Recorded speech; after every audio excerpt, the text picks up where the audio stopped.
चाणक्य नीति कहती है कि अगर दुश्मन तुमसे ताकतवर है तो उस पर अंधाधुंध अटैक मत करो, क्योंकि इससे तुम्हारे हथियार की जो धार है वो भी कुंद होगी और तुम थकोगे भी, तुम्हारी एनर्जी कम होगी। इसीलिए अपने से ताकतवर दुश्मन को हराने का गुरु मंत्र यह है कि हमला वहां करो जहां उसे दर्द होता है और उस पर लगातार चोट करते रहो। वो दर्द में चीखेगा, चिल्लाएगा और वो हार भी मानेगा तुम्हारे सामने। ठीक वैसा ही हो रहा है। भारत का जो मास्टर स्ट्रोक था, जो पिछले 2 हफ्ते से भारत आजमा रहा था, वो चमत्कारिक रूप से सफल हो गया है। यकीन नहीं आता, खुद अपनी स्क्रीन पर देख लीजिए। ये व्यक्ति है डोनाल्ड ट्रंप का सबसे बड़ा सलाहकार पीटर नवारो। बल्कि ये कहिए, भारत पर जितने भी टैरिफ लगाए जा रहे हैं उसके पीछे इसी का दिमाग है। पिछले 1 महीने से इसके इंटरव्यू आप देख लो, ये लगातार भारत को धमकियां दे रहा था, लगातार भारत पर सैंक्शंस लगाने की, भारत पर टैरिफ लगाने की बात कर रहा था और भारत को कह रहा था कि तुम्हें झुकना पड़ेगा, हमारे सामने दबना पड़ेगा। लेकिन कल देर रात इसने फिर से अमेरिकी मीडिया के सामने एक प्रेस कॉन्फ्रेंस करी और जरा ये देखिए इसने कहा क्या है।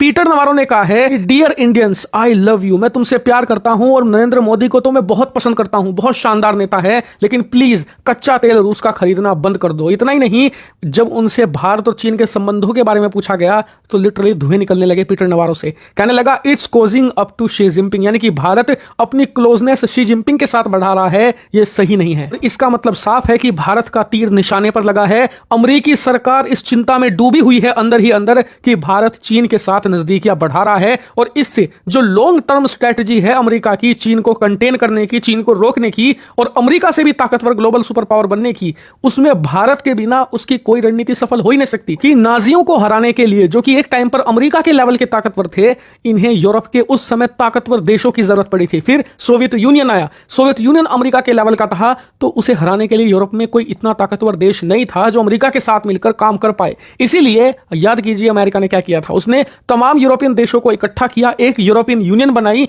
और फिर नाटो का निर्माण किया, यानी कि सभी ताकतवर देशों को इकट्ठा किया। अब आया है चीन। चीन को हराने के लिए एशिया में एक सिंगल देश ऐसा नहीं है जो उसके सामने खड़े होने की हिम्मत दिखा पाए। भारत के अलावा भारत ही अमेरिका के साथ मिलकर चीन को हरा सकता है और बिना भारत के चीन को हराया नहीं जा सकता। लेकिन ट्रंप की जो घटिया रणनीति है पिछले 6-7 महीनों में, उसने भारत को मजबूर किया है चीन के साथ अपनी क्लोजनेस बढ़ाए। और बिल्कुल ऑनेस्टली बताऊं तो अमेरिका को यह उम्मीद ही नहीं थी। इन्हें लग रहा था कि भारत पूरी तरीके से इनके पाले में आ चुका है, भारत के पास ऑप्शन नहीं है। अगर हम भारत के खिलाफ कुछ करेंगे भी थोड़ा बहुत तो भारत झुक जाएगा तुरंत, क्योंकि कोई भी ऐसा देश नहीं है जो भारत का साथ दे, उससे मदद लेकर भारत अमेरिका को जवाब दे पाए। लेकिन भारत ने जिस शानदार तरीके से अपने जियोपॉलिटिक्स को घुमाया है, लिटरली रातों रात 180 डिग्री घुमाकर रख दी भारत ने अपनी पॉलिसी और अमेरिका को पटक दिया है। अमेरिका चाहे 50 की जगह 75% टैरिफ लगा दे, कुछ नहीं बिगड़ने वाला भारत और भारत की इकोनॉमी का। और इसी चीज को लेकर पीटर नवारो और इसका जो मालिक है ट्रंप, दोनों भड़के हुए हैं, क्योंकि भारत इकलौता देश ऐसा है जो झुक नहीं रहा ट्रंप के सामने, अमेरिका के टैरिफ के सामने रुक नहीं रहा और जबरदस्त तरीके से ट्रंप को मुंहतोड़ जवाब भी दे रहा है। ये अब तक ट्रंप ने नहीं सहा, इसीलिए इन्हें इतना दुख हो रहा है। और अभी तो रुकिए, शुरुआत है। आने वाले समय में शी जिनपिंग और पीएम मोदी की बैठक होने वाली है और उस समय आप देखिएगा ट्रंप के कैसे धुएं निकलेंगे, ट्रंप प्रशासन का क्या ऐतिहासिक मेल्टडाउन होगा, और वो सब कुछ मैं आपको दिखाऊंगा प्रॉपर रिएक्शन के साथ। इसलिए चैनल को सब्सक्राइब करके अब रख